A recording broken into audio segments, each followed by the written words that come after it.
To be following the agenda as published. Super, thank you. All right. Continue, Dr. Stoltz.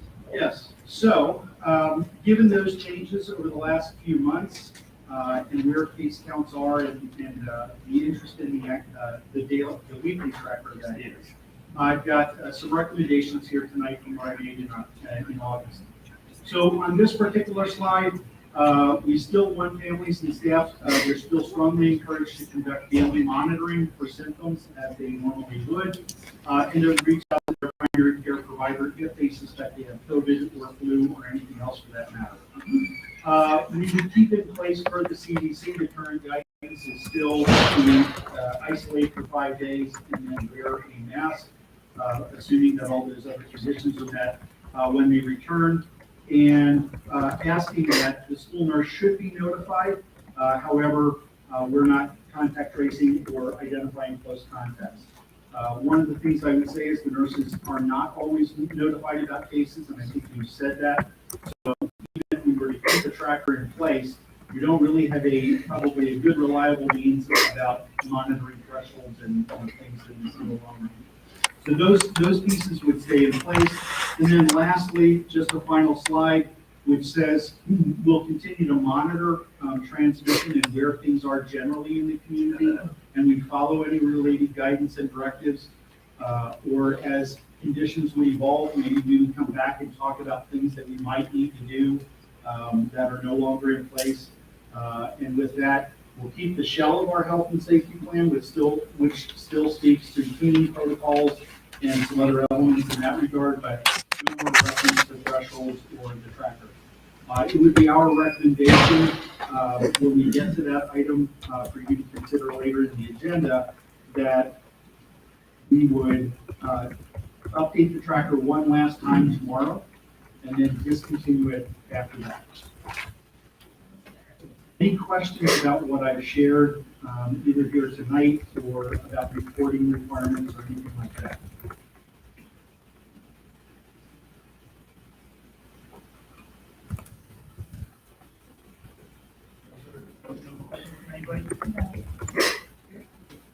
Okay, and as we've done in the previous instances, when we get down to that agenda item, it will be to consider that for approval as discussed.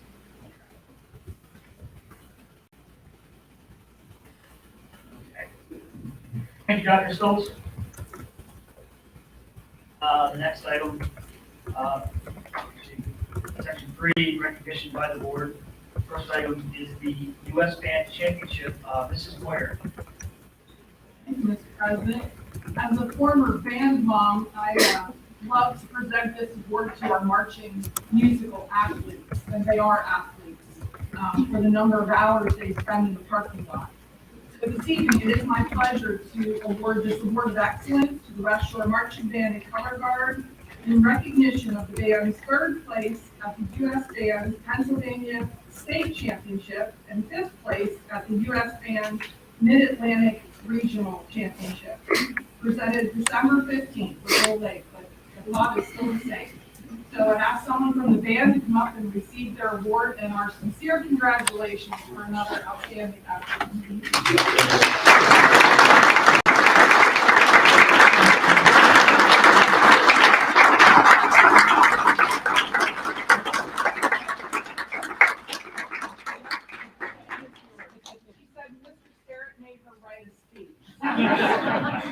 Mr. Sterrett teaches valuable lessons for life. You guys heard me speak too much. I was going to say, she's way more eloquent than you.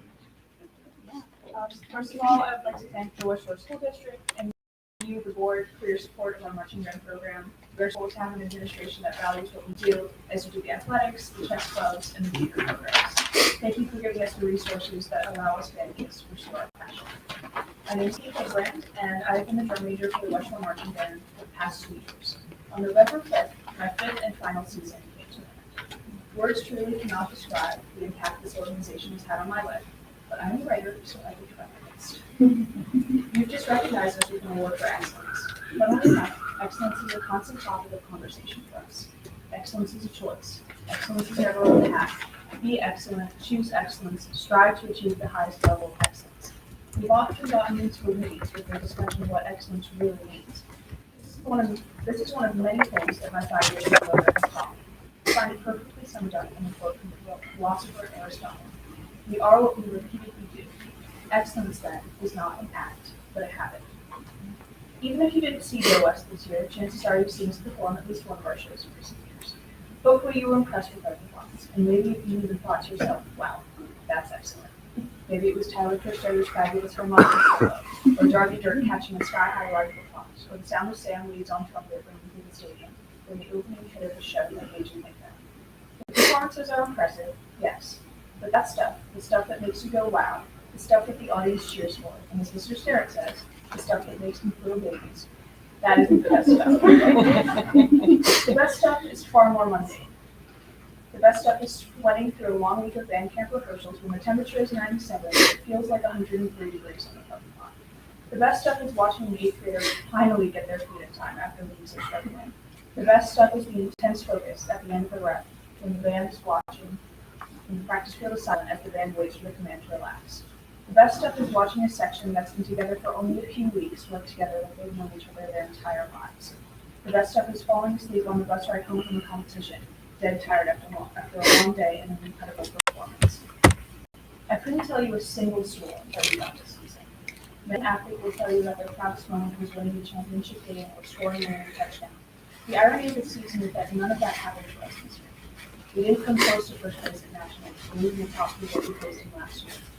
Yet, as one who has been in the program for 5 years, this season was without a doubt the most successful the West Shore Marching Band has ever had. The group of students love nothing more than hard work. They never settle for anything less than their absolute best. They constantly keep that to the page. But it's simple.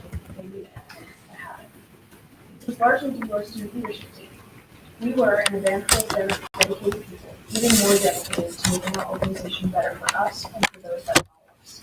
The leaders created the culture that made the band's move to hard work possible. Mr. Sterrett always tells us we go as we go, and the leadership set an amazing example for the rest of the band. They are truly excellent people, and they made me so incredibly proud. And to me, the thing that made this season so successful was how much fun we had doing it. I'm sure they will agree with me that this one was by far the most fun we've ever had doing the show. So in the end, the scores didn't matter to us. We threw down at MetLife Stadium. The crowd loved it, the judges agreed. But the most important thing is that we loved every single moment we got to them. That's the thing about marching band. It's not really about marching band. Some of the best memories are musical moments, but the best stuff is the stuff you take to your everyday life. I've learned so much from marching band and from being a leader. Problem solving, people skills, public speaking, confidence. I love the activity, but I love the things that I've gotten from it so much more. So again, I thank you for supporting the marching band. And I thank you for recognizing that excellence is so much more than effort.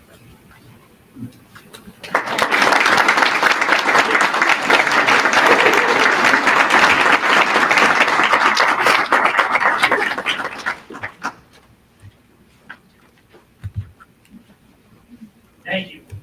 Mr. Viceway, just some comments for everybody in the band. I remember very fondly at the beginning of the season, it's always nice to have parents' night, and you know, when all parts of the show are not put together, but Mr. Viceway and I were in the stands that night, and I was sending Mr. Mr. Clemens some just video of the good, bad, and the ugly being performed, and with the show this year was Go West, so it was phenomenal, and just to hear that at the beginning of the show was awesome for me, and it's really neat to see how the show came together throughout the season. I can't say I would have ever predicted to see covered wagons as part of it, but just an enjoyable experience. And obviously, glad to hear that all of you are having a wonderful experience in that. And for those that are graduating, are all of you seniors? You're not all seniors, are you? Two, right? Just one.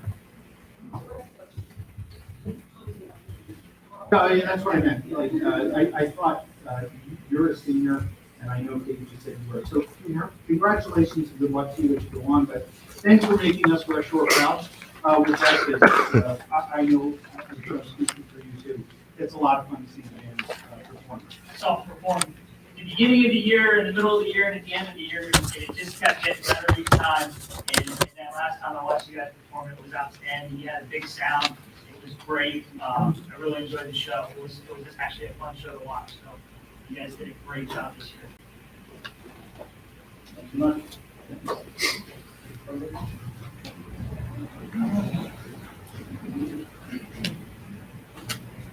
Okay, we're still cleaning up from the snow day last month. So the next recognition. Relies on the chief. Yes.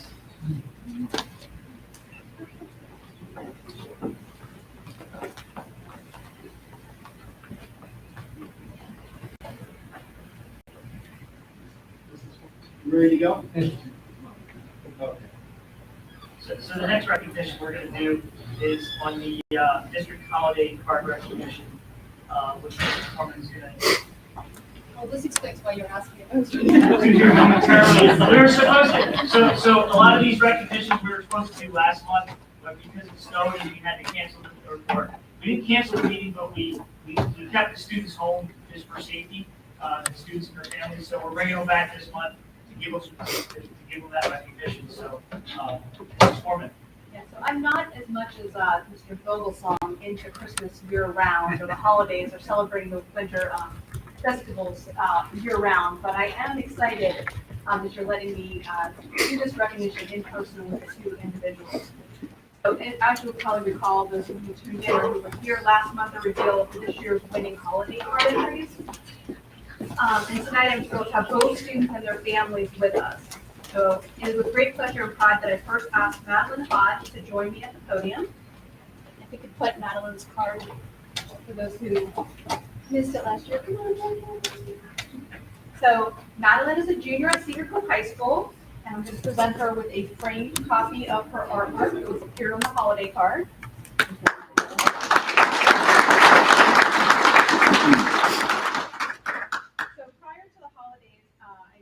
Over to Cedar Cove and gave Maddie some copies of the card to give out to her family and her $50 gift card. And I warned her that I was going to put her on the spot and asked her to kind of explain a little bit about her artwork. And if you don't mind, you want to kind of tell me how you created that? Okay, so I use a program on my iPad with an Apple Pencil called Procreate, and it's actually it's pretty similar to traditional artwork, which is draw stuff, but you do it with an iPad and an Apple Pencil. And it's very nice. I knew that I wanted, while I was creating it, I knew that I wanted to make a piece that could be celebrating the holiday or the winter season, but also be appreciated by everyone who celebrates all holidays. So that was something that I was thinking about while I was creating the piece. So yeah. And I know you're only a junior, but have you given any thought, do you want to do anything artistic after you graduate? I'm thinking about graphic design because I do like to do like logos and other card design and stuff like that. So yeah. Wonderful. I'm the district's former graphic artist. Keep in touch. Oh, yeah. Yeah, thank you so much for Thank coming. you. Thank you, Madeline. That sounds like a senior project opportunity.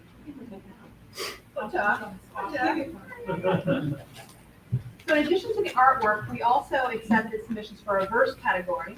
And our winning verse was written by Kaylee Hart, and she is a senior at Cedar Cove High School. And I'd like to invite Kaylee to come up now and to join me at the podium.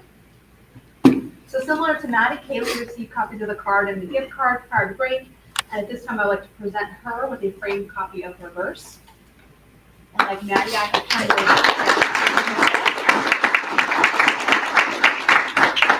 So like Maddie, I had warned Kaylee that I was going to put her on the spot. So I'm going to have her read her verse. It's always best to hear it from the person who wrote it. So I'm going to speak into the mic. Okay. 'Tis the season for holiday cheer, for knitted scarves and glowing reindeer. Whether winter break takes you near or far, remember to gaze up at a wintry star. Make memories with those you hold tight. Their smiles will shine forever bright. We wish you the most decadent of days once more. Happy holidays from West Shore. So when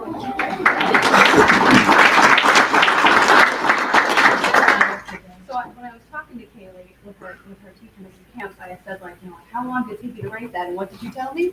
Half an hour. Obviously, we have some very talented students in our district. So thank you so much, Kaylee. I'm so glad you entered. And you're a senior. Do you have plans after graduation yet? I haven't heard back from any colleges yet, but I will go to college. Wonderful. Yeah, fingers crossed. My son's also waiting to hear that. It's a stressful time, so my heart goes out to you. But yeah, we're glad you and your mother could make it tonight. So thank you so much. Yeah, congratulations.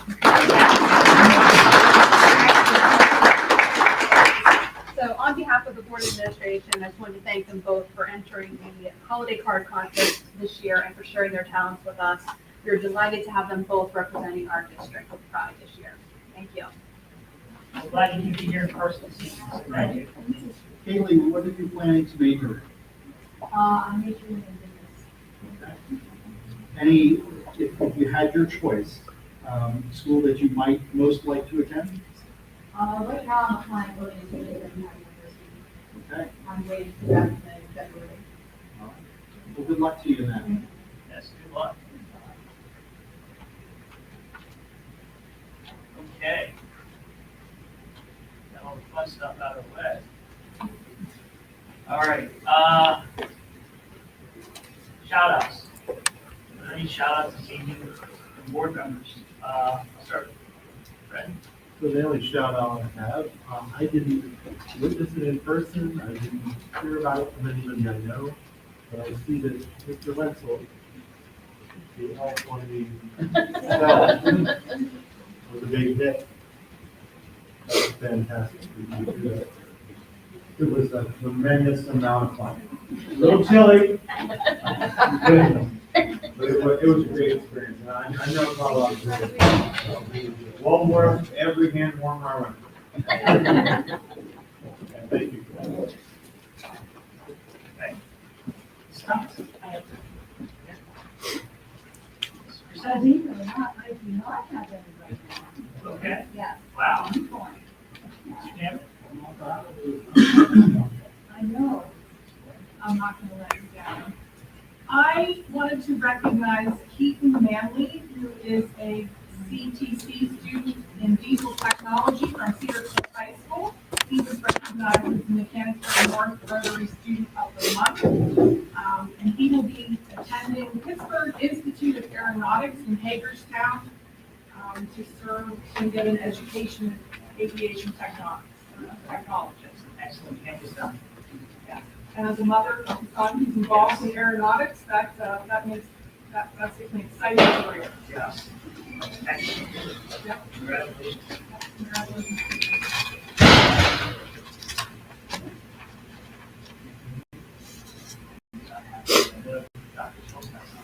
I have a few tonight. Our district was well represented last weekend at the CCMEA County Band Festival.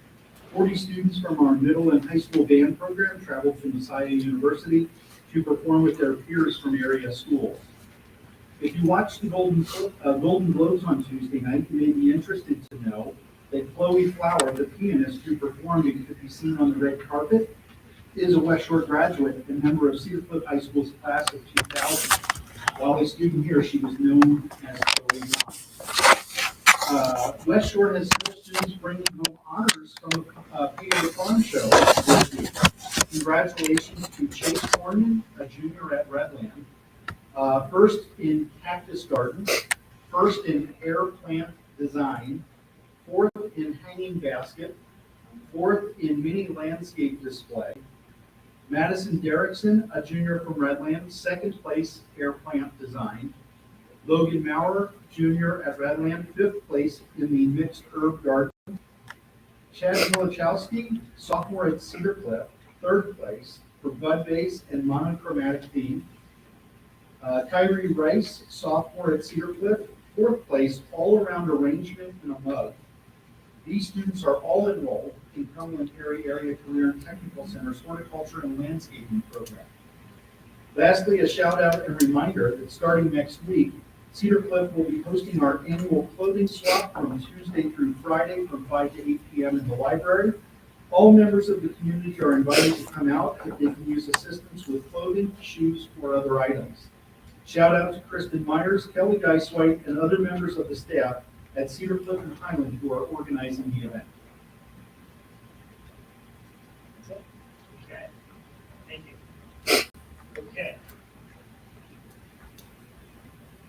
Now we're into the recognition of the public for business items. Dr. Argot, do we have any blue card for business items, students or general public? For students, but from the general public, yes. Okay.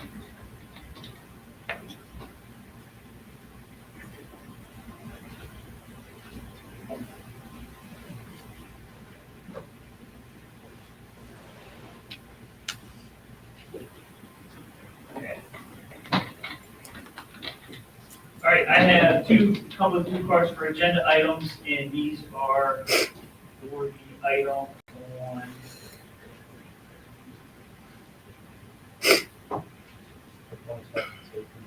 Yes. Yes, health and safety. Okay, and the first person I'll call on is Mrs. Allison Schiff.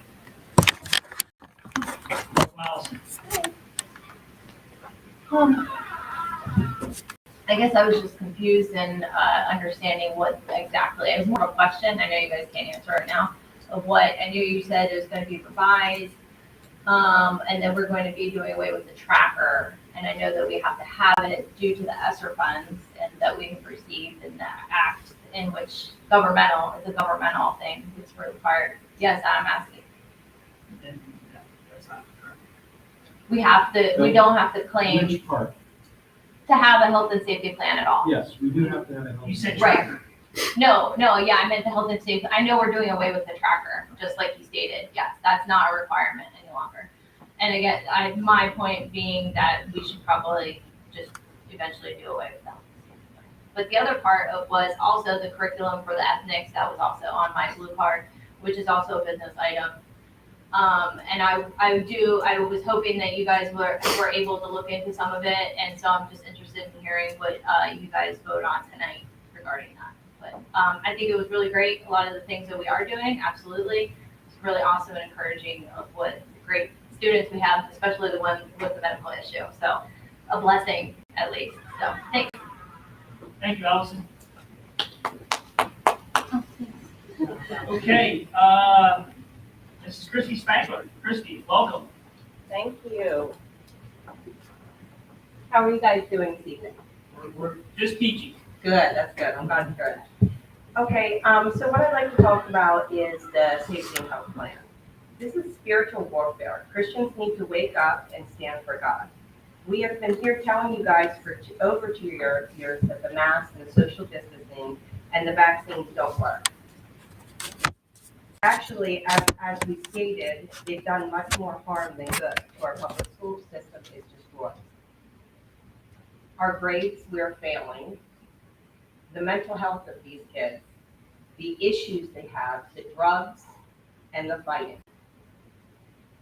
The reason this keeps happening is because no one is asking any questions. Us parents have been coming up here for almost 3 years saying about the mask hurting kids, and we're all seeing it, but that's not, nobody's speaking of that the kids are failing. They're not doing well. Instead, we decided to bring the SEL in we had to bring in.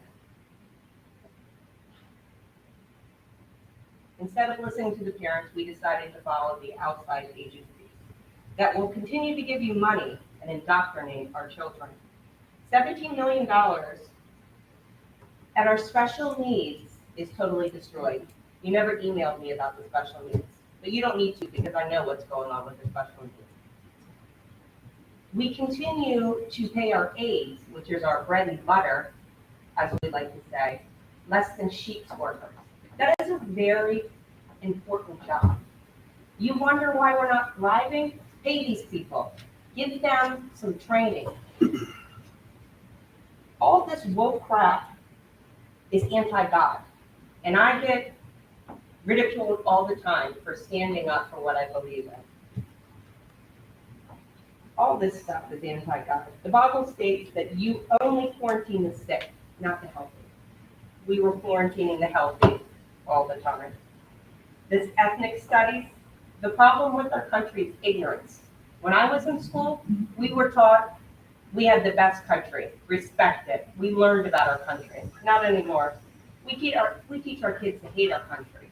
We teach our kids to be a victim, not a victor. and we wonder why we have problems.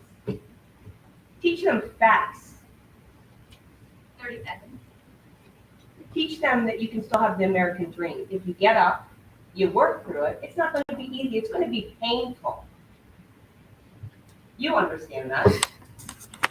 These are scary words in this woke culture.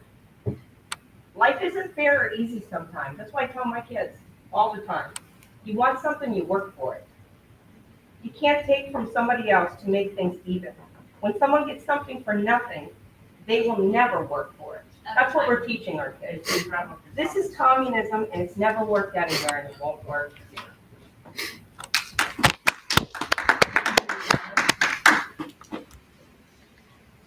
Okay, and that's all we have for blue cards, and, just to shift, I have you on the general comments next slide.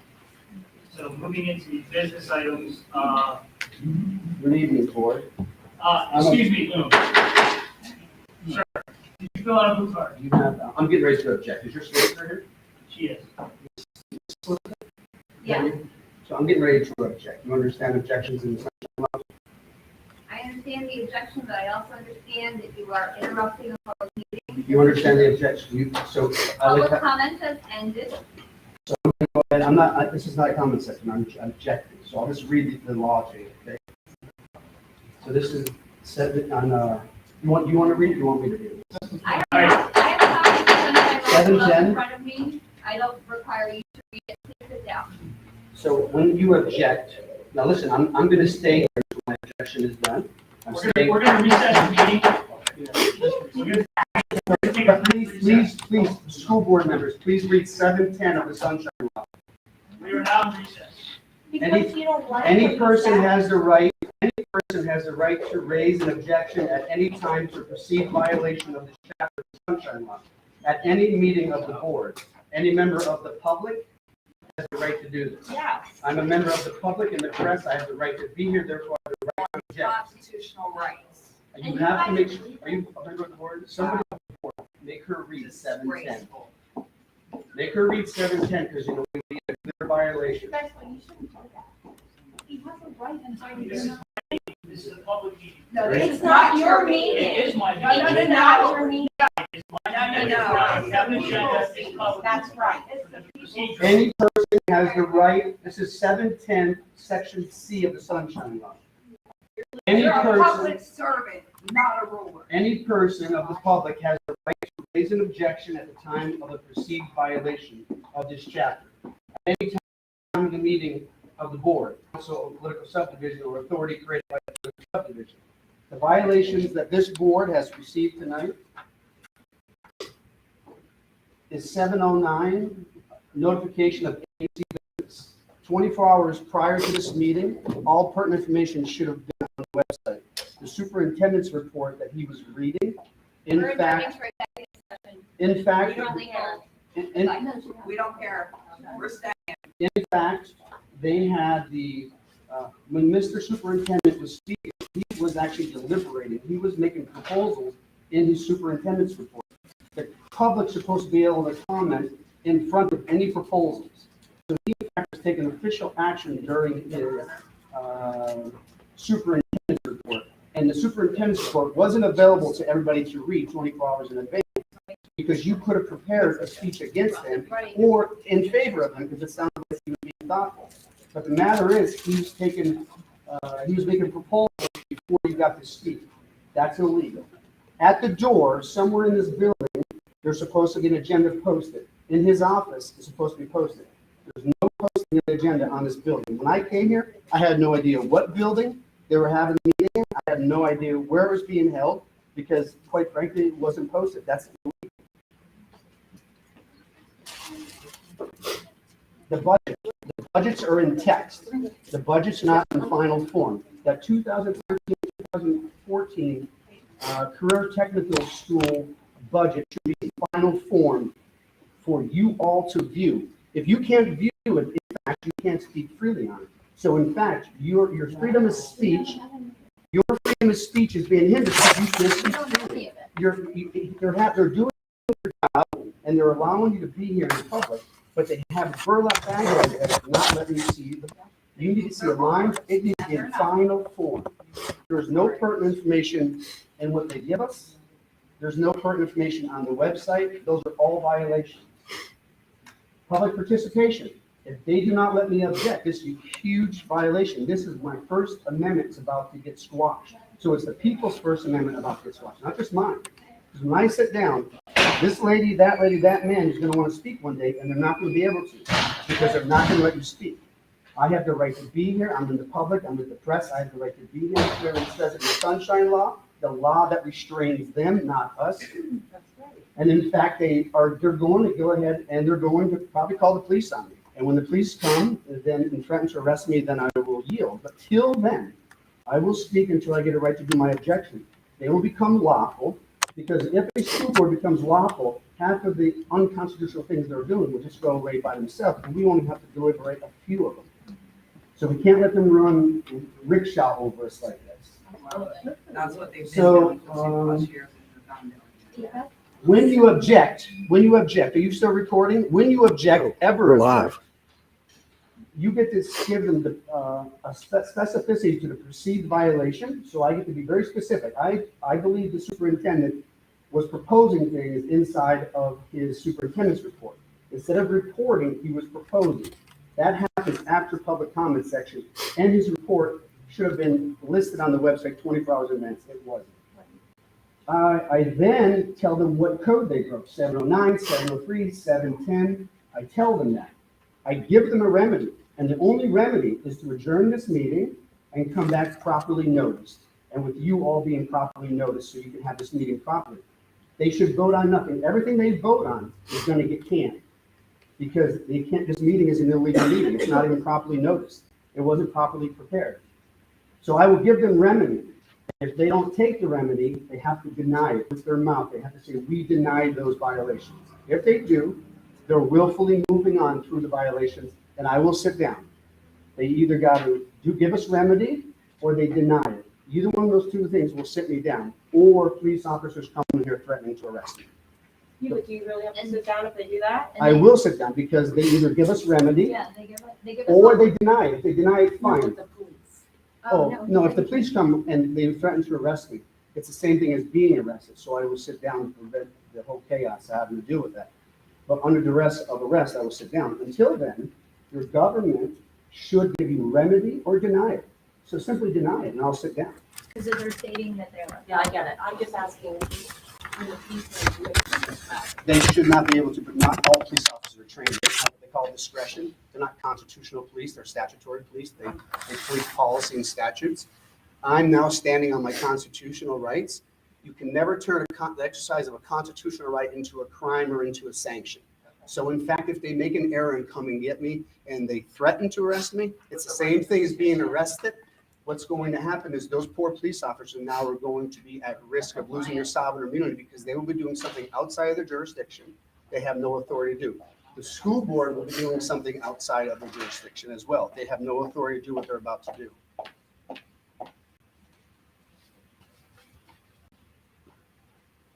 Everything I just said, simply to this crowd, could be simply said to them, and then they say, we will remedy it or we deny it, and they will sit me down. But instead they did that. What they just did is called leaving the battlefield. So by essence, what they just did was they conceded. Sir, do you have a minute? Yes, ma'am. Okay, I'm Brooke Fay, I'm the school solicitor. I'm George Umas. Nice to meet you. Nice to meet you. Where are you from? I'm from Tonkan. Where is that? That's in Wyoming County. And are you affiliated with an organization? I'm with the press. I'm the press. Which press are you with? I'm an independent journalist. Okay, come out here. I'll do it right here. Okay, so you want to put some things on in the minutes that you have objection to? I want to object properly. Yes. I get to object. I will object. Here's what's going to happen. I will object. I will tell you what the perceived violations are. Okay, I will tell you what codes I believe you have broken. okay, I will offer you a remedy. You will either agree to the remedy or deny it, and then I sit down. okay. So you'll get the same period of time anybody else would to provide This is public not comment. comment section. Okay. Comment section. Sir, This is objection. Go in the sunshine law and tell me where it says there's a time limit on objection. I am aware Time on the objection. I'm not here Say to no. give you legal advice. I don't want your legal What I am advice. telling you I'm reading is this- you will not, sir, you will not be permitted to this meeting. I am We not will- disputing. we I will- am giving my God-given right to object, and I will object, and you will either remedy it or deny it. One of those two things, I sit down. We all will you give have to you say- time to make your You objection. will not give me time. I will take the time, and you will either remedy my problems or you will deny it. And I'm okay with you doing either one. If you won't remedy it, which is actually adjourning the meeting, then what you will do is you say, we deny all allegations. When you say those words on public record, I take that seat right there. That's the only way. That's the only way I sit down. Because I'm objecting. There's no time to my objections. Giving you forewarning. I'm give you a giving reason. Let me tell you something. I'm telling you what's going to happen. I am going to object because Channel Law says I can't. There is no time limit to objection. However, how long did it take me, folks? 3 minutes to explain to you. If you will not interrupt me, I will be all your violations. I will tell you what your remedy is.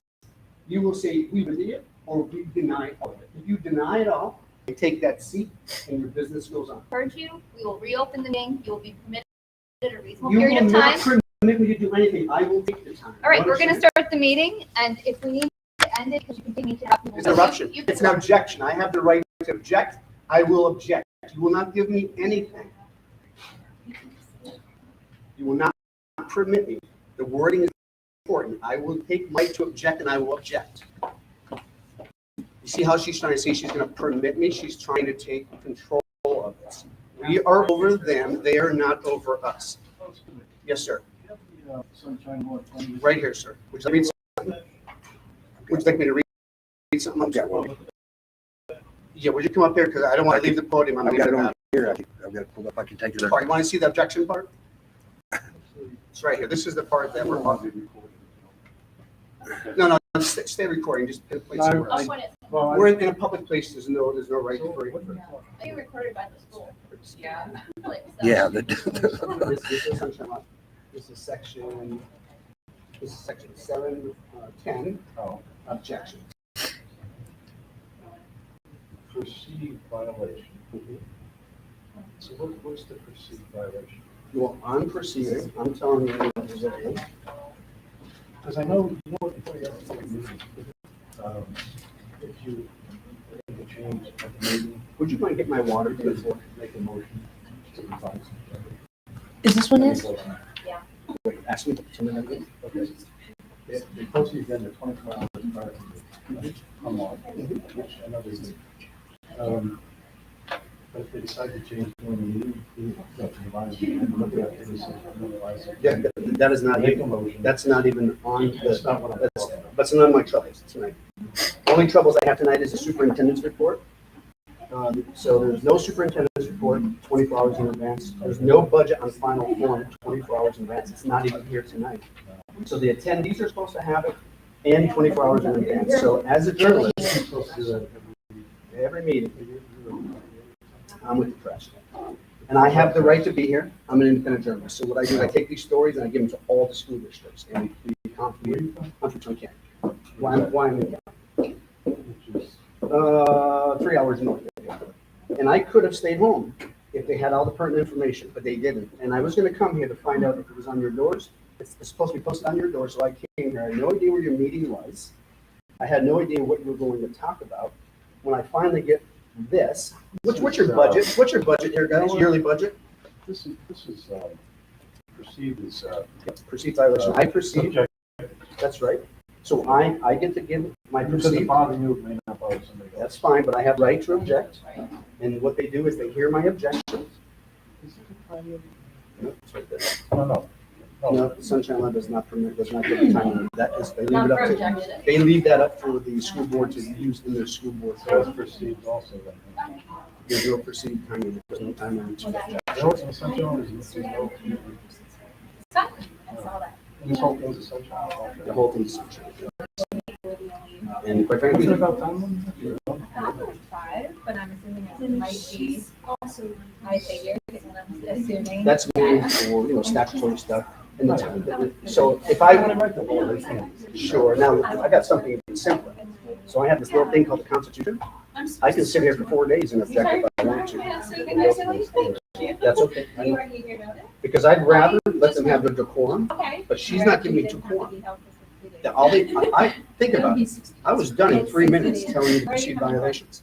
They won't do it Okay. because they know they're in the wrong. There's no superintendent report, there's no budget. Basically, there's no pertinent He just information talks available. about it when it should be written down and open They to didn't the give to us public. 24 hours in advance. Right now, what he's about to do, if they don't let me object, this actually moves into a constitutional violation, which is very expensive.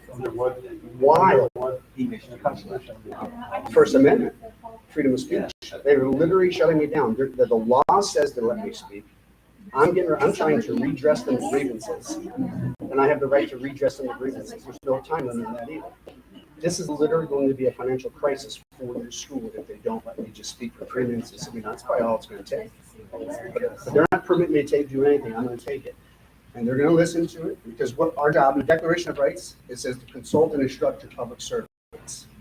I am trying to consult and instruct. I put bar grievance on the attorney. The disciplinary board says, in fact, when the solicitor gives bad advice to the school board, they do not have to follow it. Now, she is trying to say I have a time limit on my objection. There is none. If she tells them that, and they follow her lead tonight, which they probably will, then what's going to happen is she's going to walk them right into a constitutional violation, which is the easiest thing in the world to move forward on. They should listen to my objection. If you have any influence over them because of prior board, if you haven't, they need to listen. Let me object. They either got to remedy it. Because this is exactly how we fall apart in our society. When the schools fall apart, all the arguing you probably hear about all this other stuff, most of it's coming from right here. The school board is a constitutional being. The administration is the administration. They're two different entities. But because we don't come here, we don't consult and instruct our board members, they get their leadership from the administration and the solicitor. And they, in fact, are almost like lobbyists and not solicitors. Because they want all these programs that come in here because they need money, money, money. And because we didn't come here to help our school board members, those poor bastards are basically thinking that they're an arm of the administration. They think they're an arm of the solicitor. And they listen to everything the solicitor says, and she's not even voting. They don't know how to do this. Yeah. Okay, thanks.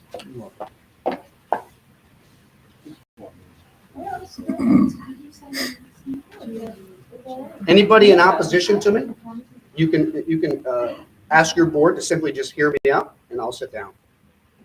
It's that simple. You can go on with your business. Anybody in opposition to me, ask your board still. It would be best for them because they'll have a First Amendment violation, which is harder to deal with, more expensive. Because this will not rest. I cannot unsee what I see. I cannot unhear what I hear, and I will follow through. Mrs. Solicitor, you hear me?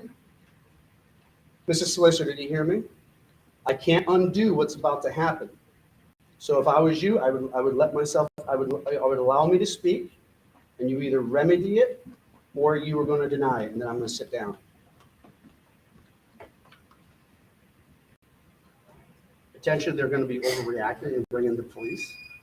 Once they threaten to arrest me, then in fact that is another violation, and then I'll sit down or leave under that duress because they're going to come armed.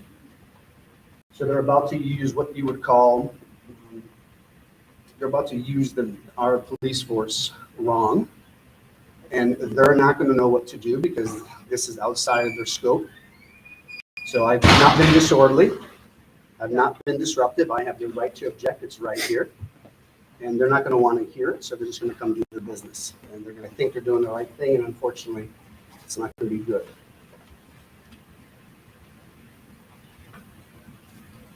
Maybe the cops don't even touch it though. Yeah, they shouldn't. In the past, they haven't, but we'll see what they do. Yeah, no, he thinks that's what they're doing.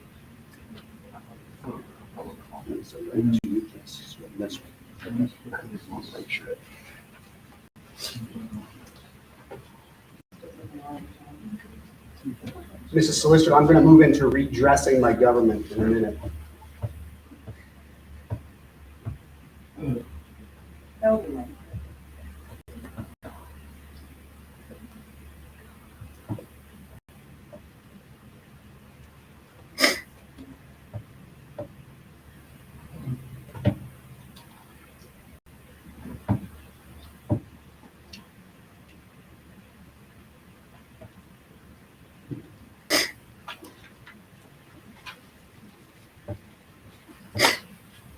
Mr. Solicitor, would you like to record my grievances while you're waiting for the board? So you can preempt some of it? Do you have them written down? I'll tell you what they are. They didn't give all pertinent information 24 hours in advance, 709 of the Sunshine Law. It's not posted at this building where it was going to be held. It's not posted on the doors, nor is it in the administrative office. So there's a violation of notification of agency business to be considered. There's no budget in final form in the documents. That's pertinent information again. The superintendent's report, he proposed stuff during his superintendent's report. Anything that's proposed is official action. That should have came after public comment. We all should have been able to view his superintendent's report if I had proposals in it, because proposal, comment, and voting is all official action. So he shouldn't have done that in front of the people. He should have done it after the comment section, and we should have had his superintendent's report 24 hours in advance so we could speak educatedly about what he was going over. And right now, my right to object is being stomped on, so hopefully when they come out, you allow me to finish my objection, because this will move into a First Amendment violation. Because I'm telling you now, I'm about to redress my government grievances using the Constitution and Declaration of Rights, which is far longer and lengthier. And it in fact has no time limit. The Constitution does not say you have 2 minutes to remonstrance against your board. So we have to simply allow me to object the way your law says. This law restrains you. You should let me do it. I'm going to ask you for remedy. I will offer remedy. And you will say, no, sir, we're not going to do that. We deny it. Please sit down. When you deny it, I sit down. Or you give me a remedy. My remedy, in fact, is going to be adjourn this meeting because it wasn't properly noticed. And there was no pertinent information. You can't vote on the stuff that we did not have available to see 24 hours in advance. There's already been case law on that, where if you do not provide pertinent information in advance of a vote, in fact, the people were in the dark. So therefore, they did not have the right to speak freely on an item they don't even have in front of them. I'm listening down Thank you I very much. appreciate you providing them again. Can you just give me your name and the spelling of it? Yes, my name is George, George, Andrew, Andrew, Uhas, Yuhas. Okay, and the county you said you're from? Wyoming County. I am, in fact, one of the people of Pennsylvania. I am the public, and I am simply a press or independent journalist. I have the right to be here, and any person has the right to raise an objection at any time to a perceived violation of this chapter at any meeting or of a board or council or political subdivision or an authority created by a political subdivision.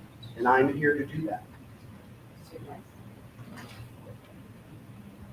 Is this still being recorded by the school board even while they're being adjourned? Are you still recording, my friends?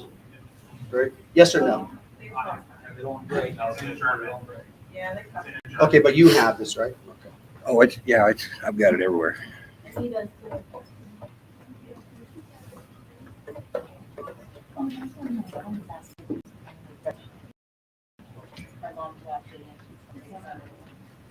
It's important to note that I never left the building.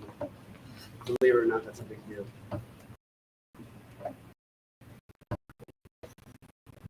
There's a bunch of esoteric things that we all never paid attention to before because we relied on to guide us through this chaos over the last 40 or 50 years. But in fact, by leaving them without consultation and instruction, and quite frankly, everybody needs leadership. When this man came up to the podium, I clearly stepped to the side, and I can feel and hear he has some authority. I wanted him to have it. I was going to take his leadership, whatever he was going to advise me on. Everybody needs leadership. If you don't come to your school boards and give these poor school board members leadership, they will get it from the solicitor and the administration. And they are lobbed. They're not here for us. They're here for everything. She probably sits on boards with the school board association, the superintendent school association, the teachers union, the Pennsylvania Department of Education. She's other boards and she represents those people. How can she represent? She doesn't. She represents them. And she's a lobbyist more than a solicitor. And she gives them bad advice and they don't have to take it. So if she gives them bad advice, they're the ones who are going to pay the consequences, where she'll get a slap on the wrist and the disciplinary board will tell me, in fact, When the solicitor gives bad advice to the school boards, they're not obligated to take it. So whatever happens, happens. That's what the disciplinary board is going to say. So you have to teach the school board members should sound and look like us, do their own research. 1833, Barlow versus United States. Ignorance of the law is not an excuse. The man was selling too much sugar. He didn't know he was selling too much sugar. So he thought since he didn't know the law, how could he be breaking the law? Well, that was decided in 1833. Ignorance of the law is no defense.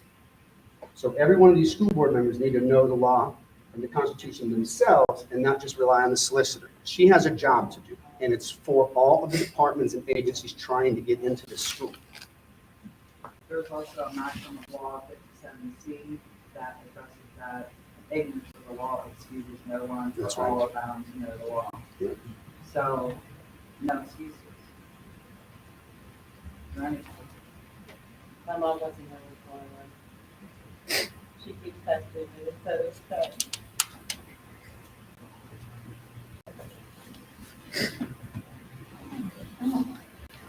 So, Are you still recording live? So who's recording live? Yeah. Oh, right there. I'm here, you're live right there. I am moving from this statutory world. I'm about to stand on my Constitution. I'm about to use a declaration as my standing. I'm going to be speaking as sui juris, and I will be redressing this government with my grievances. It's a constitutionally protected activity, which can never be turned into a crime or be sanctioned. Mrs. Solicitor, did you hear what I said? I'm going to be moving this jurisdiction from your statutory arena here, and we'll be speaking from my Constitution, my Declaration of Rights, my common laws. And I, in fact, will be speaking from sui juris. So my standing, status, and jurisdiction is now constitutional, and you have no jurisdiction over me. You had the jurisdiction when you would have allowed me to object properly, but since you failed to do that, we have now moved into my jurisdiction.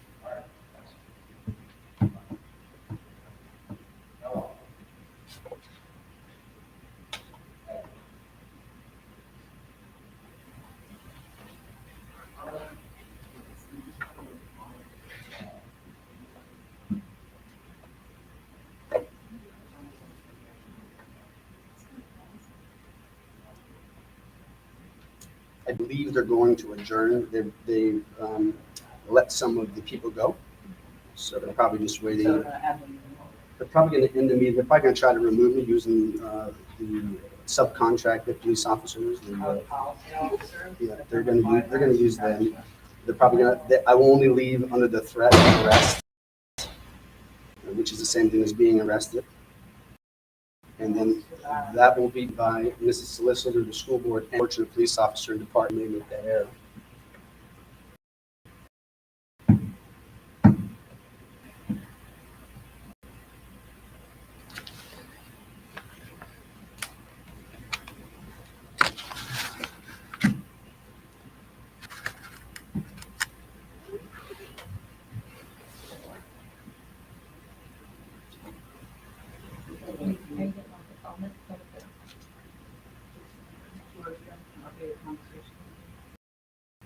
I do, but I probably won't get into that. There's no need to get into that.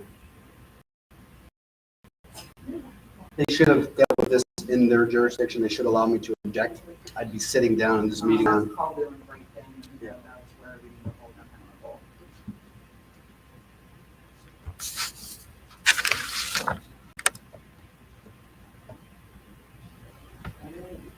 If in fact they're in executive session dealing with this, and if for any chance that they're in there warring against the Constitution, which that's what they'll be doing, because again, I'm exercising my constitutional right.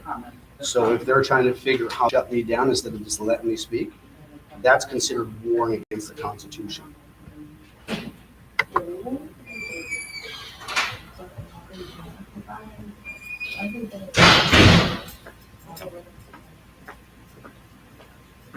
Immediately after this meeting, you should start emailing your school board, even in my opposition. Tell them to please follow the law. It's easily written, black and white. Ask them to follow the law. The statute binds them.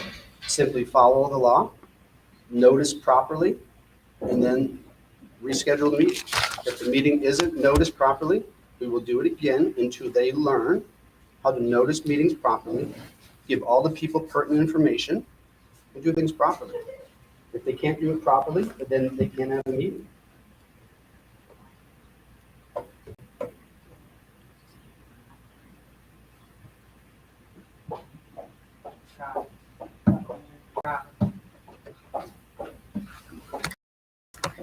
Just make sure you record everything, please.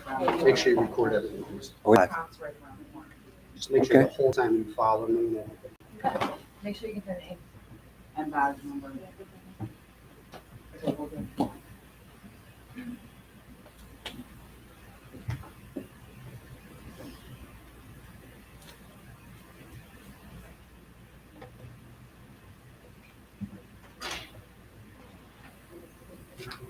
It's pretty sad that just because you. No, it's okay. This is called consulting and instructing your government. I'm okay with this. You should be okay with this too. There's got to be follow-up. You keep going. Eventually, you will get them to realize they are, in fact, constitutional beings, administration or statutory beings, and they must protect. The very first job of government office is to protect your individual rights, not your collective rights, your individual. My rights should have been protected, but instead they left to war against me and prove that they're warring against. This is a for-profit individual that's about to come in here. That's equivalent like buying cannons from which to fire on the people, because they're literally getting an outside contractor that's going to charge money for this incident and war against one of the people and in fact steal my rights. Try to. If I was to sit down or take what she gave me, that's me consenting or tacitly agreeing. In fact, I won't do that.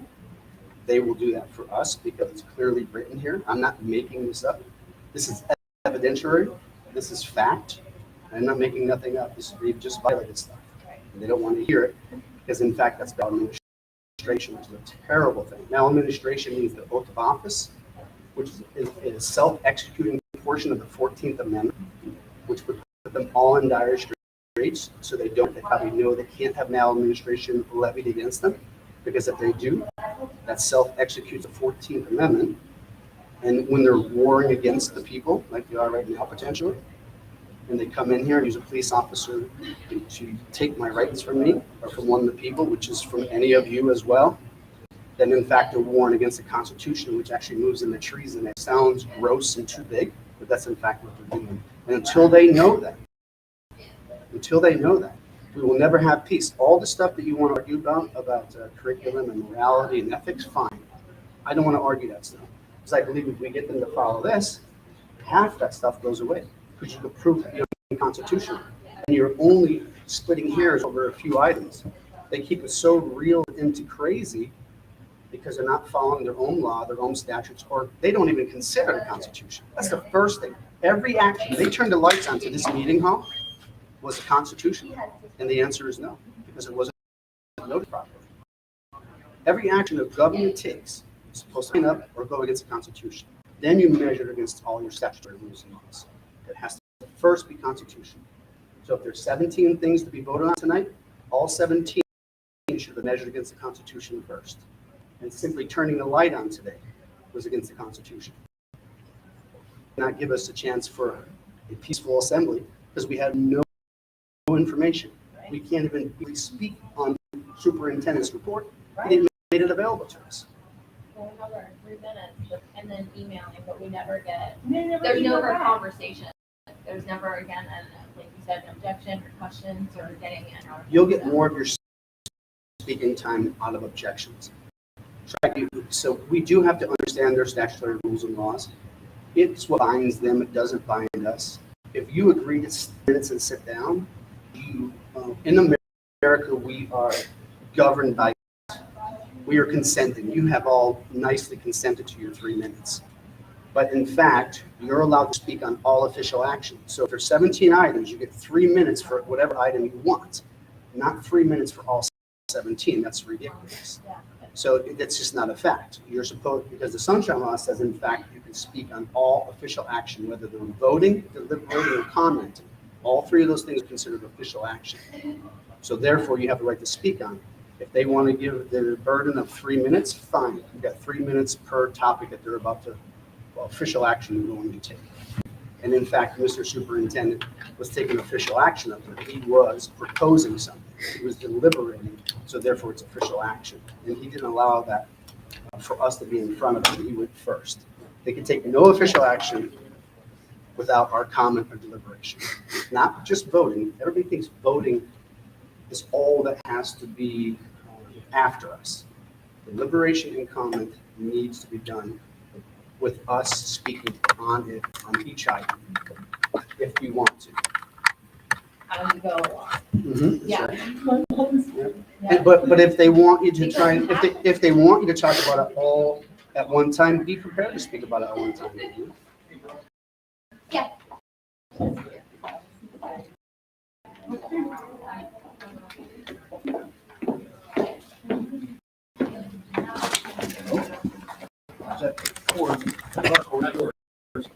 You got the covered one? Yeah, the one that's under the. Good, I got that. You're welcome. Thank you. You're welcome.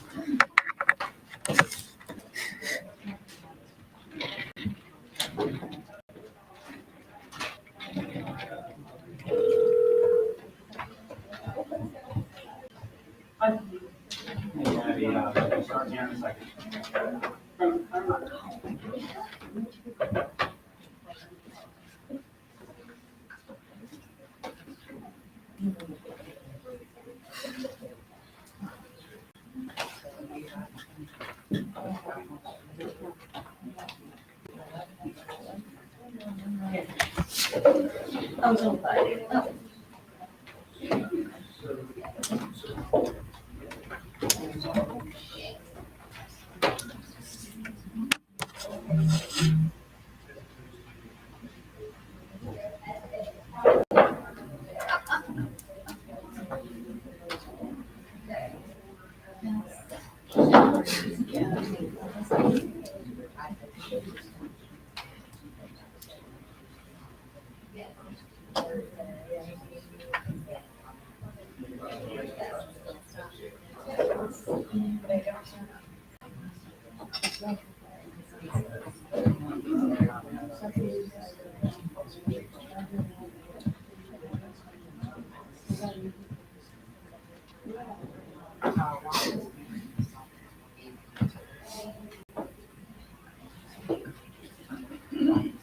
School board membership?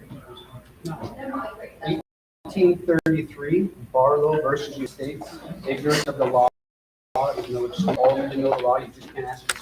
She's trying to advise you, and you don't have to take her advice. The disciplinary board of presidents told me that already, that she gives you bad advice, you don't have to take it. Mr. Police Officer, I am standing on my Constitution, Declaration of Rights, and my common law, which is a jurisdiction outside of your jurisdiction. I am committing no crime. You can never turn a God-given right into a sanction or a crime. So I, in fact, am standing on my Constitution and redressing the government right here with the grievance. They can hear me out, follow their own law, and I will sit right down once they remedy it or they deny it. You don't have the authority here, so if they make you do anything, have them remove me and you can just guide me. I'd like to get this meeting started. It's the purpose of this board to conduct the business of this district. Are you going to allow me to finish my objection? Sir, if you do not, I'm objecting. You're talking over me. I'm in the middle of an objection. you're interrupting a You're public meeting. interrupting my All right, we're objection. here to conduct business, and if you're gonna continue to I am interrupt, I am gonna I am ask not- you to leave. I am not interrupting. I am Sir? objecting. I will give you your minute. You will, sir?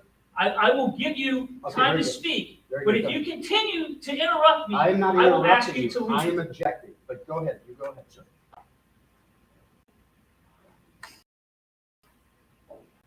It is the purpose of this board to conduct the business of the district. As the officer of this board, it is my responsibility to ensure that the meeting is conducted in an orderly and expeditious fashion. In doing that, we are going to follow the agenda without interruption. After my objection? Can you just announce the executive session? So we were in executive session for legal advice. We have returned. You will have 3 minutes, sir, even though you did not follow the procedure outlined by the board We will give you 3 minutes to state your objections. We have noted your objections, and they will be recorded. You have 3 minutes, at which time your 3 minutes is up, and we're going to continue with the business of this board. You have to go ahead. I've recorded it. Please For go the, ahead. for the record, the future, there's no time limit on objection, it's right here. Sir, you have 3 minutes. If you don't mind, quit interrupting me, you're on my time. You're on my time. The objection has no time limit. The reality of it is, it probably took less than 3 minutes. You stayed here and did not leave. My objections have been noted. You didn't have all pertinent information available to these people prior to this meeting, 24 hours in advance. There's not a single notice on a door or inside the principal's office that says meeting is happening in this building. I didn't even know what building to go to. This is an illegal meeting because it's not noticed properly. It is an illegal meeting because, in fact, all your pertinent information wasn't available. The superintendent, in fact, was proposing something inside of his report. Anything that's deliberated, commented, or voted, that is all considered official action, not just voting.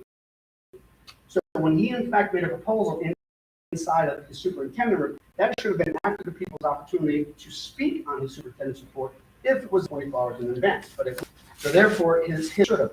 Your budget is not in final form. It's simply ridiculous. This is the budget in this school district. This is your agenda. I promise you, this is illegal all day long. Seek counsel other than your solicitor. Because if this is happening for how many years, this is illegal all day long, I promise you. The fact that you would not let me properly object, a time limit, I don't consent to your time. I don't consent to your, I will not agree to your tacitly agreeing to it, because in fact, there's no objection. I'm not commenting. I'm objecting to an illegal, unlawful meeting. And I'm giving you remedies.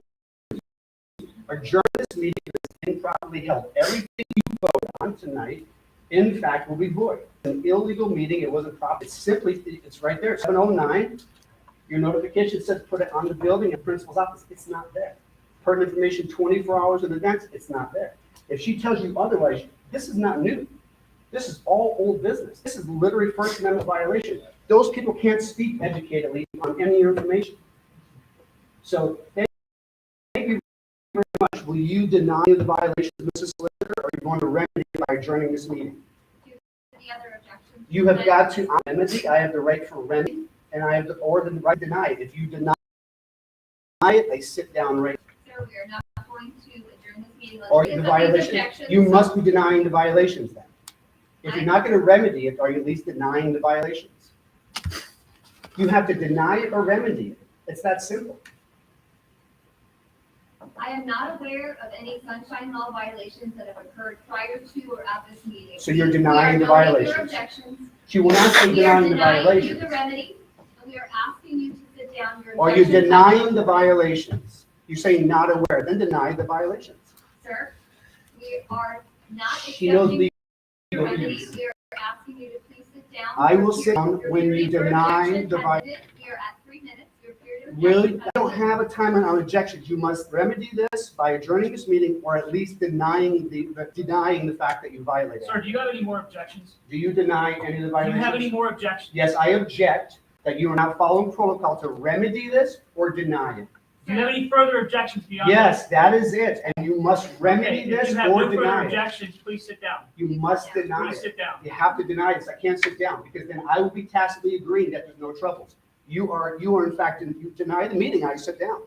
Sir, I'm asking you to sit down. Don't Your ask me. period of objection Deny has the ended. violations. I have a right to have a denial or a remedy. Sir, if you will not sit down, I'm gonna have to ask you to leave. Well, thank you very much, but I want a denial. Just deny the violations. I deny the violations. Sir, if you do not. if Do you do not deny sit the down, violations, you counsel? Continue interrupting this meeting. Counsel, will not receive you are legal interrupting my objections. You're not doing Sir, this properly. We are Deny asking the you violations. To leave this meeting. If you do not sit down, we will seek legal You intervention. said in fact that you don't see any perceived violations. Is that right? Sir, I need to interrupt you. Yes, sir. But we're taking up. Yes, and I'll, Yeah. yeah, go ahead, yes, sir. Go ahead. Just a second. You're giving your time allotted. There's no time allowed. Okay. It's right I'm here. giving you 3 minutes. No, sir, it's right here. There's no time allowed. Stand down a second. No, but it's very important. You're using their language. There's no time limit. Please stand down a second. But you must hear me Would first. you like to sit? Or do you? I want her to deny, you call your supervisor before you. Okay, so you can can either have a seat and be present for the rest of the meeting. Understand that your jurisdiction is statutory, and I will not be following your direction over as you will deny the violations. Can you come out here? No, sir. Deny the violations. Sir, you can either. Hey, will you, is this under the threat of arrest, by the way? Not at this point, no. Okay, very But good. if you continue to I'm going to. disobey. No, there's no disobeying, sir. This is a constitutional jurisdiction. Have a seat, please. Come out here and talk.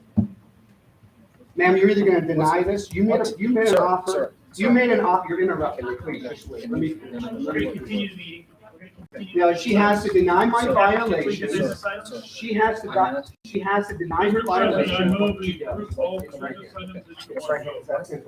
So I understand this. Been moved and seconded. Sir, Are you Any questions? I am at this point. If not, you're gonna be- He is now threatening to arrest me if I don't leave, okay? You understand that? Is that right? You're threatening to arrest me right now? Taking all the agenda items at one time. Would you I continue think to- it's Fighting. Sure. Sure. So nine, Dr. Argot. No. Are we gonna go? Yeah. But it's outside your jurisdiction. Okay, this is So- very touchy. I know, this is very new, this is very new to you. Okay, well, we can Oh, discuss it outside. Yeah. Yeah, everything was approved 9-0. We can move to, the agenda. I'm going live.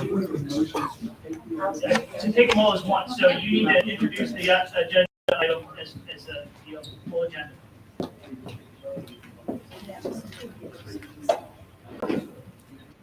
Okay, so here's a motion. We're gonna take them all at once, so the agenda is yours.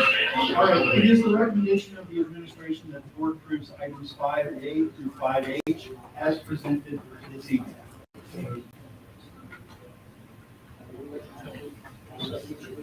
It was moved and seconded. Are there any objections or questions? Hearing no further discussion, this will be considered a roll call vote. Will all be considered as voting in the affirmative unless I hear otherwise. 9-0.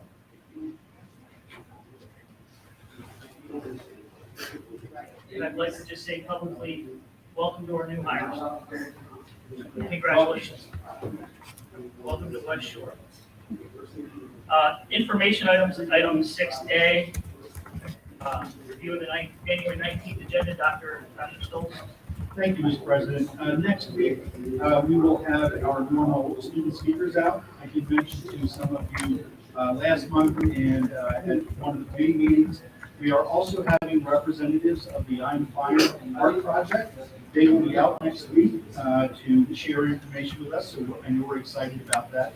I did just speak when normally Mr. Broom from CTC is out in the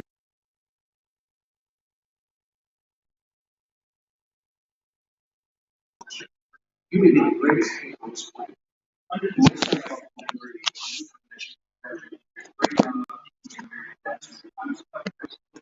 I have utmost respect.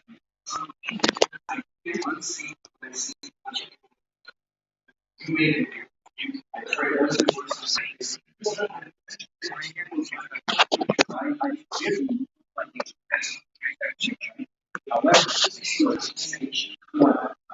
However, I don't know what I can do because I have to change the same way I treat that solicitor.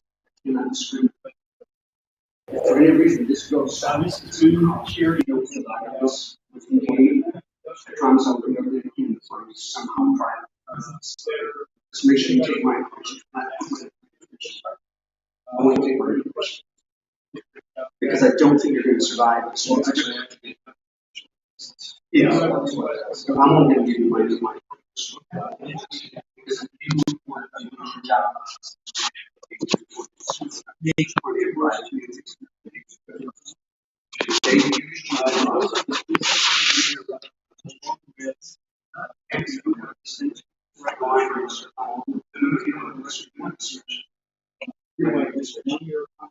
That's right. It's not fair. Even last time, she was very fine. She might have done it with a smile. She did it easily. She was very fine. Now, so the first possibly happened, she would not say they were nice. They would feel fine. She got that notice and was all right. Fair. Then she said, So what you're saying might be trespassing. Might be trespassing. By who trespassing? Who trespassing? They asked so, but was I didn't work so they asked for trespassing. You have a no trespassing. All right, so I'm George Miles. Yes. Yeah, I'm following. Yeah. Yeah, well, if you want to give me more, I appreciate it. Your phone number, 5 seconds. So if I call you, then it's going to be better. You were proud. But Wait, I is- can't see what I see. I can't shoot you as any different than people that are more violent. They're using you too. You don't know the Constitution and the rules here. You know statutory policy. You know about. So that's what you guys are doing. So wait, what's happening? Are you getting arrested for trespassing? Is that what's happening? They're trespassing. They're So trespassing. you have to leave. You're trespassing. Oh. And I wasn't able to. So you just leave and that's that. Yeah. Supervisor's on the way? So, thank you. Oh, yeah, no, I did my business. I can only leave if they remedy it.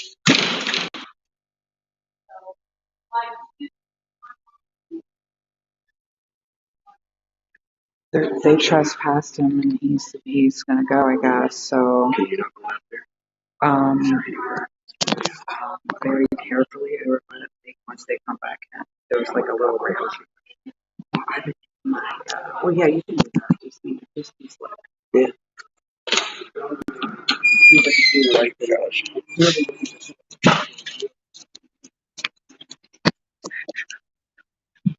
Little walkabout.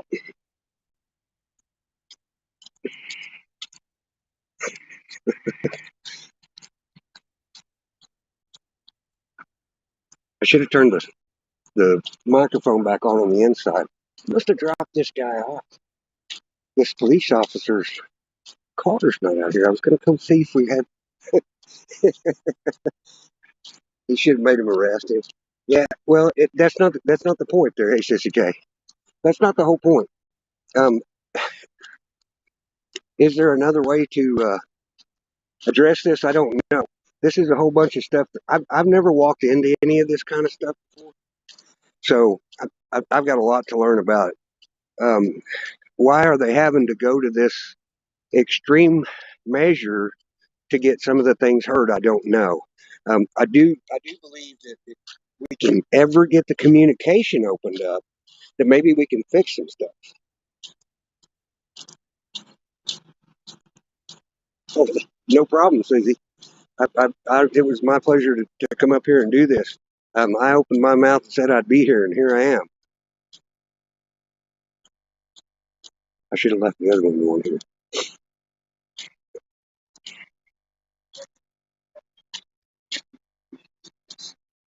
We need great attitude. Great attitude. This is going to happen. So listen to this. I'm going to reach out to you and try to give you some stuff to research. You can read it with your own eyes. Never listen to it away from 2 plus 2 equals 4. So T-O plus T-O-O is F-O-R-E.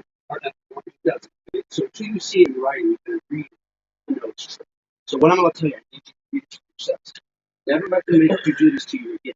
Right? It's a constitutional thing. If I took the 3 minutes and I consented to it, that's how we're governed. We're governed by consent. It's government of the people, by the people, for the people, and we're governed by consent. If all those people stopped at 3 minutes, they consented to that because they want order. And everybody wants order. Let's move fast.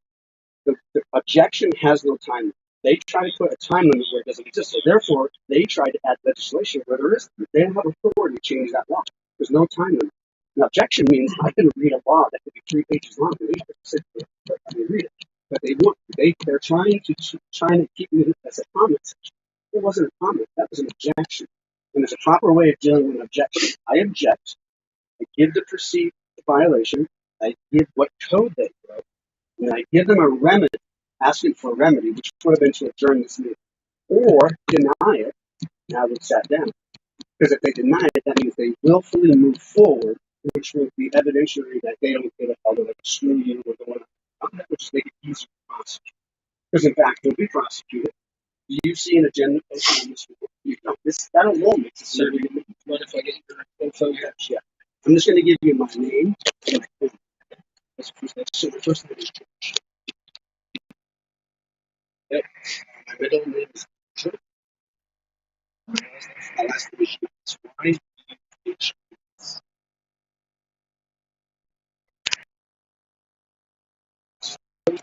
For if you need it, please text me. Guys, are you crazy? It's really easy to tell you.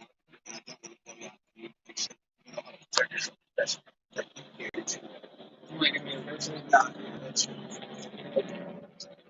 they said why you usually why you usually. All right. Thomas. That's right. Thank you. Appreciate your cooperation. Yeah, no, he would have easily gotten it. I even told him what I needed. I needed remedy, denial, or return. And unfortunately, you have it's. I don't think that's. Oh, I want this man to know that they put him at this. So when this is considered a false arrest. I wasn't in fact arrested via the Constitution. I was pulled out under the threat of arrest. But this has got to come back to him. And they did it to him. That's not fair. Next time, tell them to get up, remove the person, and then you just make sure that nobody throws me out of this. And in fact, a law. Then I broke the policy. I broke no law. I broke no policy. I followed the objection rules. I followed the Constitution. And in fact, I was more. It's called being more because I'm standing for the Constitution. Whenever they, in fact, they brought in an armed person to remove me. We did it out of an executive secret meeting. That's executive session or secret meeting. We're allowed to have 7 things. One of them is warned against the person's constitutional right. So I, in fact, had a right. I could have stood there for 3 days. I could have stood there for 3 days. Well, thank you. I appreciate it. Yeah, I appreciate the cooperation too. Yeah, it is. Absolutely. I'm really that wasn't. Thank you, sir. No problem. Thank you very much. Hey, no problem, man. Appreciate you guys. You're welcome. You got an open dialogue. Yeah. We'll shoot you for it.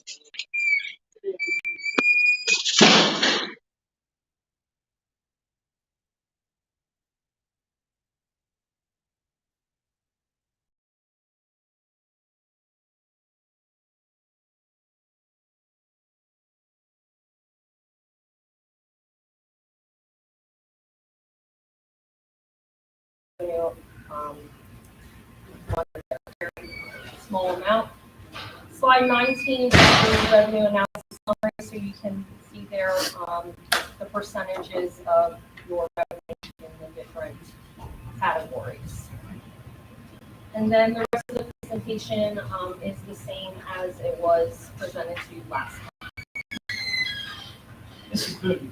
In years past, we've had a spreadsheet as the budget progresses. Yes. And we understand that we're in the very early stages of the budget, and it's developing, and it's a moving target until we get to the program in June.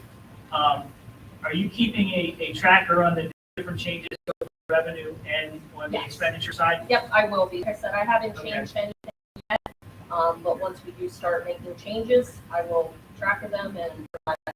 Line items, okay. Yes. And I know you're not prepared, at least not on the agenda, but can you give us an update on the status of our liquid assessments? Yes, I discussed that in finance, so if you want to wait for that for next month, if that's okay. And you'll see you'll see a new version of a report that I think will be something that you'll be very interested in, which is it takes every one of the interest-bearing accounts or funds, if you will. Yeah. Whether that's the bonds, whether that's the capital reserve or the fund, and she's got that broken down by how much interest each one. And then you get to the end and you get a total for the year so far. So can you give us a teaser on the total dollar? About $630,000 so far this year. That is excellent. That is 615 includes our salary. Yes, Yeah. yeah, it includes, take that out, but. Kudos. That's good to hear. Yeah. Yeah. Especially when we have to close the gap that we have to close. Every little bit helps. Yeah, absolutely. Excellent. Thanks. I look forward to the new report format, and I look forward to the financial thing. Thank you, Mr. Stolberg. Okay, is that it, Mrs. Boone? That's it for me. Thank Thank you so much. All right, so the last item on the agenda is the recognition of the public. And we'll continue with recognition of the public. We'll hear from public blue cards. I will say this, we are going to conduct an orderly meeting. We have always been respectful, we have always given everyone a chance to speak. We will continue to do that. If we cannot do that, if being respectful and keeping an orderly meeting becomes a problem or an issue, then we'll adjourn. But we will not tolerate the disruptions and the interruptions. Say that up front. So, Dr. Argott, do you have additional blue cards? I do. There are no student ones. I have one electronic and 2 more. Thank you. Since I already have your blue card, Mrs. Shipp, you can go first. Okay. Huh? Too much drama for me. Honestly, me too. Mr. Scott, and I'm sorry if I butchered your name, Diorazo? Durazio. Well, Mr. Durazio, you have 3 minutes. Good evening. I'm a parent of a first grader at Fairview Elementary. My issue tonight is not going to be anything earth-shattering, but I'll explain the point what made me decide to come here tonight to make you aware. I am a coach. My kid's involved with Redlands Youth basketball. I am a coach, but I'm here tonight as a parent. We do our practices at Washington Heights. Mr. Sanders probably knows where I'm going with this. We recently received a letter that was put out to the parents from the district threatening to revoke our access to the schools. It was over a door being propped open. The issue is that we go to practice every week and the doors are locked. And I know we follow the use of facilities to get those for our kids to use, and we can't get in. And this is why I decided to come here tonight. We were standing there last night. My first grader looked at me and said, "Daddy, why won't they let kids in school?" That's when I decided I need to come and speak up more. So I don't know a lot of information about what goes on district-wide. I do have neighbors and friends who are in practices elsewhere. They don't have this problem. It seems to be isolated to Washington Heights. We participate in swimming through West Shore Rec. We walk right into the high school. We go and do what we need to do. You go to a game, you walk in, you do what you need to do. We've even gone to school-sponsored activities in the evening where there's no guard at the front door. You are able to walk in and do what you need to do. I understand firsthand, safety's first, curriculum second. I understand that should be is your objective here as a board. But I also understand that what our kids do outside of school, as you saw here earlier this evening, is just as important. I've got a first grader. We got a long ways to go here, and I want to make sure that he's in an environment that is going to support these activities. Schools are there for education, but they're also a community asset, and that's why you have use of facilities policy. And I just want to make sure that it's not being that those things aren't being taken lightly. Unlock the doors like you do at any other event, and let us come in. And it's not the coaches that are propping the door, I can assure you. It's other parents, because they're seeing other kids get locked out, and they want the kids to come in and play basketball. We talk about kids watching too much TV or being on their iPads or all running around the streets getting into no good. These types of things, we've got 400 kids involved in this. It's a constructive activity for them. It's healthy. Let's encourage it. Let's not be a barrier to it. Again, I understand that security is a concern, but I also understand the function of the school during the school day is different than the function of the school in the evening, and therefore the operations need to be tailored to those differences to accommodate our community and our students. So thank you. I hope that can be taken under consideration. I'd say pick up the phone, call somebody. Let's Mr. work it out. Durazio, I'd like to thank you for bringing this to our attention, and I would like to ask you that after the meeting, could you get with the I'm actually administration? going to give some clarification on this if you give me the opportunity.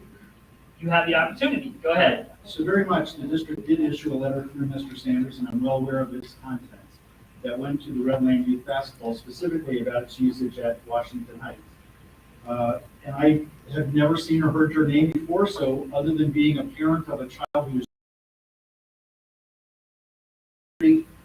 that's where I think, you are, and I appreciate your perspective tonight. But the problem has been, the principal of the building, has notified the leadership on numerous occasions about doors being propped and the conditions that are being left.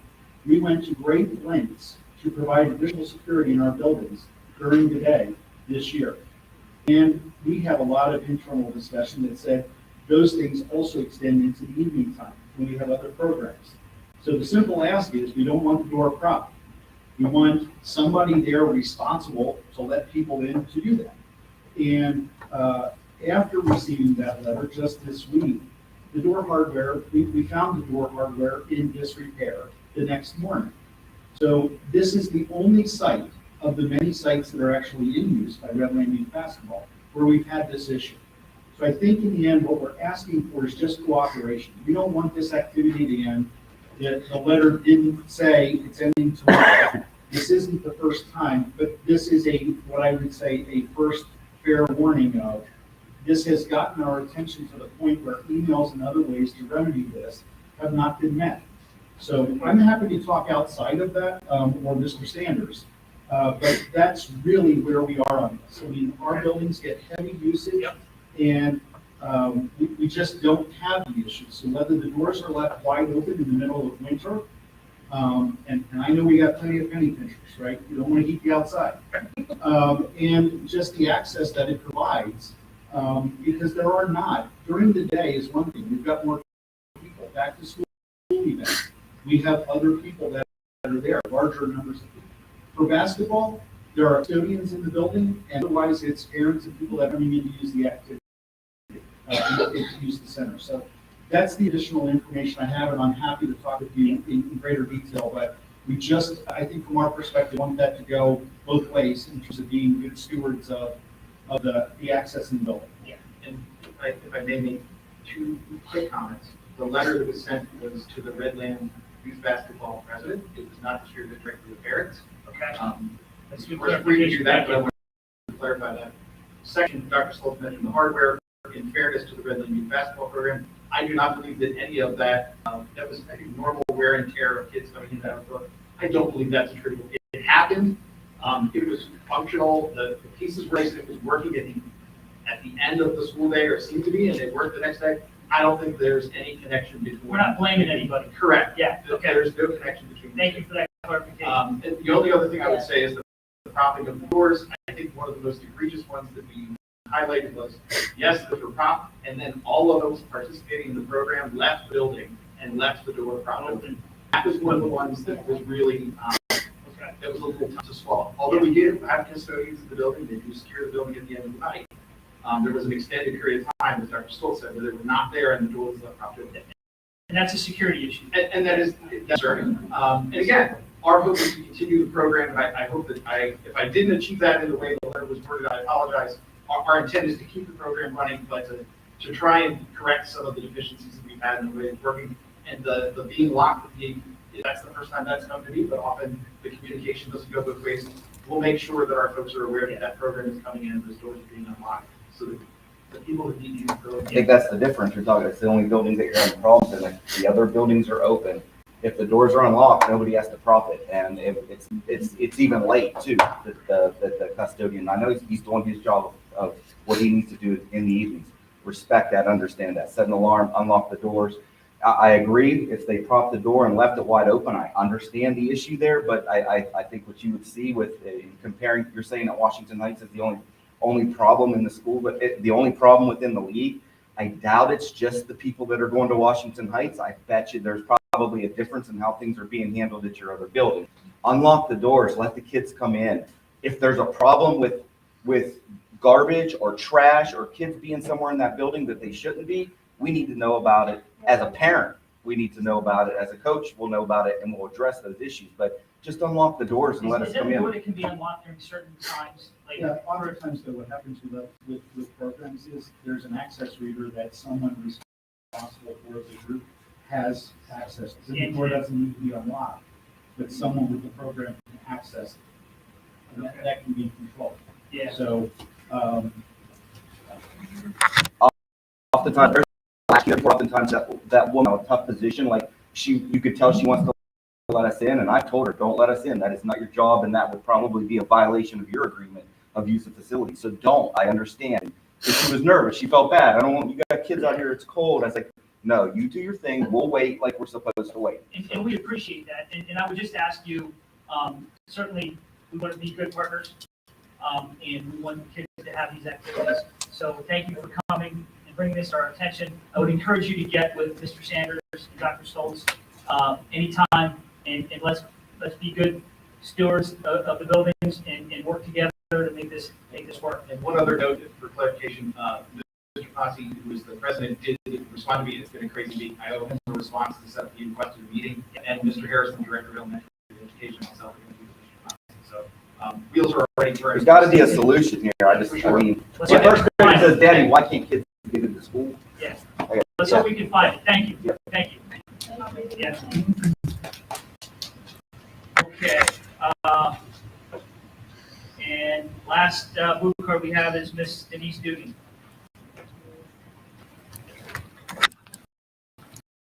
Welcome, Denise. Thank you. Icon keys. Looks like I have a lot of key contracts in here.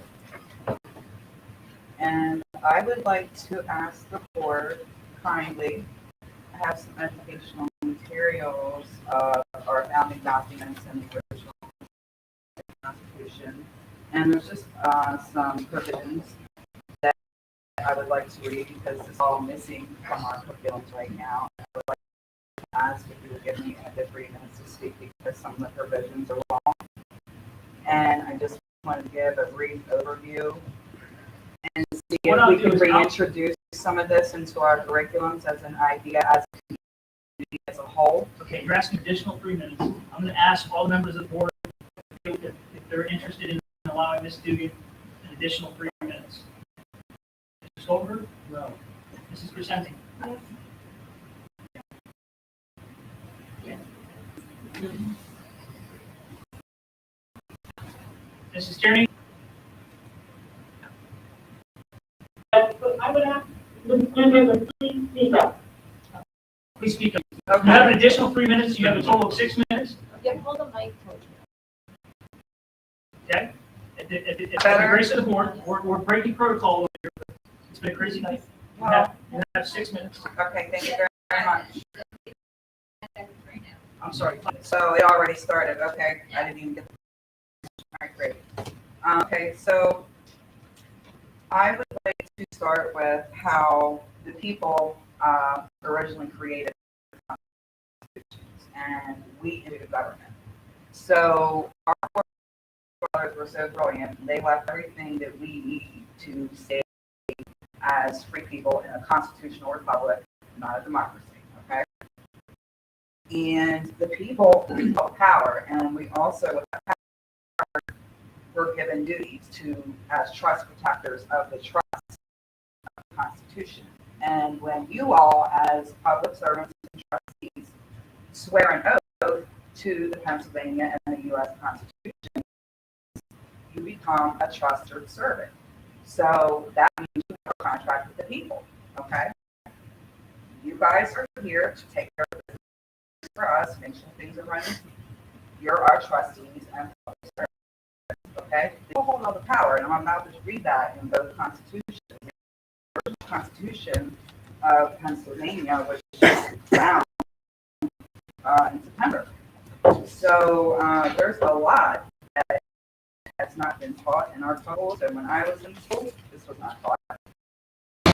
So I'm just curious, you know, how many constitutions do we have? Does anybody know? Anybody know? You're going to tell. 51. Okay. So we're going to read Article 1, Section 2. All power is inherent in the people, which means it comes from God. No one's ever taken it away. And all free government is founded on our authority and is for our peace, safety, and happiness. For the advancement of these ends, they have at all times an inalienable, which means it can never be taken away. Indivisible cannot be disputed. Right to all alter, reform, or abolish the government in such manner as they may think proper. These are living and breathing documents. This is historical documents that we are using and utilizing as a constitutional republic. So when you guys go outside your indenture and bring in all the health and safety policies that are below constitutional law, and try to bring, well, not try, you're forcing to bring in things that the parents are, continuously objecting to. Now you're getting to serve your third notice of maladministration and malfeasance because you have been served twice, put on alert that, hey, this is where you're trampling.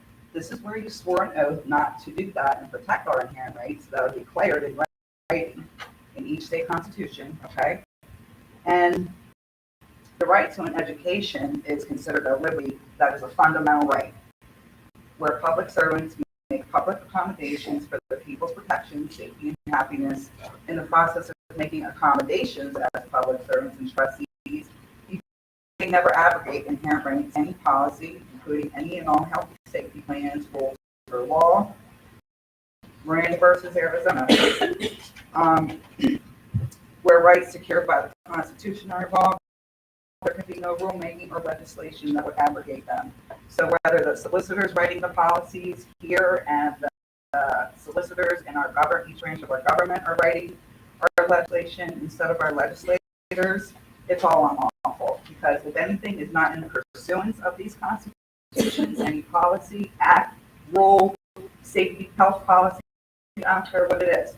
If it is in pursuance of our inherent rights and it comes against us, it trespasses against us, it's null and void on its face. And there are many maxims of law to support that. You have 1 minute left.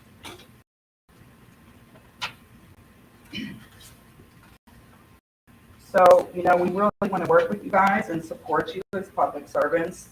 So, our kids are thriving. We don't want to fight. We don't want to argue. We really don't want to do that. We don't have the energy. We want to see our kids thriving. So instead of bringing in all this other emotional and creating all these emotional problems with the transgender spectrum, instead of just, there's two genders that God created, and we don't have God in our schools anymore, as Chris stated earlier, and that's a huge problem. We're going way off in the weeds spiritually and allowing all these nefarious things to come into our schools. And you guys have the power to stop it. So we're counting on you to honor your oath, do the right thing by the children, and you won't get this kind of pushback. You won't get served legal notices, 3 in a row. Okay, please. So I would like to thank you for giving me the extra time, and I appreciate the good things that are happening, but I would really love to see more open conversations with the, for the public good with you, with the board. Okay. Thank you.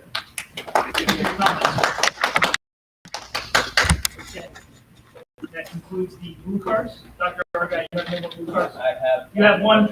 Yeah, that's an important one. Please read that one.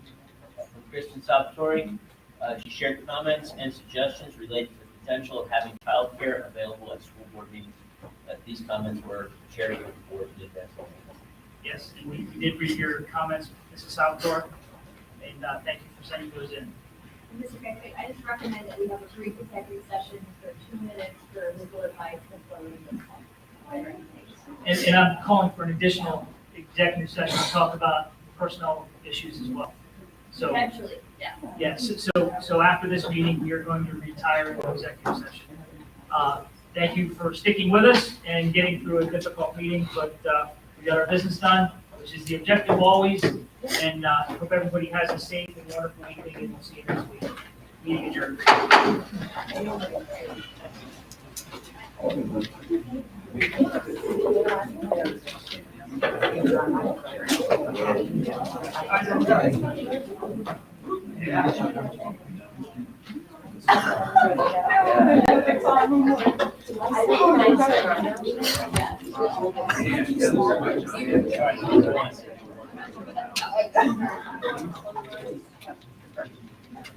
Great job. I'll ask Alex. Yeah, here's that. Oh.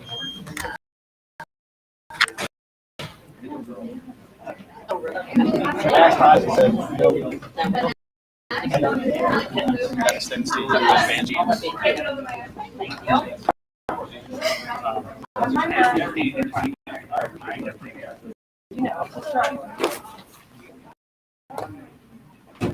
It's cute.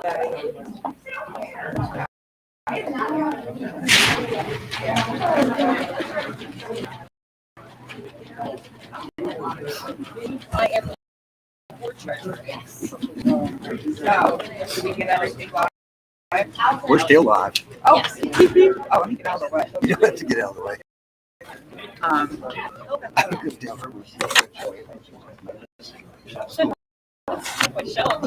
Yeah. Yes, so much of those applications will, no, we are not at final stage. We will not do that. So May, we will put, the proposed line. Okay, we're gonna kill it, guys. We're gonna go smoke. Thank you, guys. We'll do a. So the state, provides us You're welcome, a Memo. Thank you. lawyer percentage share that we have. We'll talk to you guys. Yep, we'll talk to you. I'll do another live on the way home. Then y'all can see me break down again. How about it? They give us an estimate, We got almost 90 people. previous year, and the estimate. It's nine. That was okay.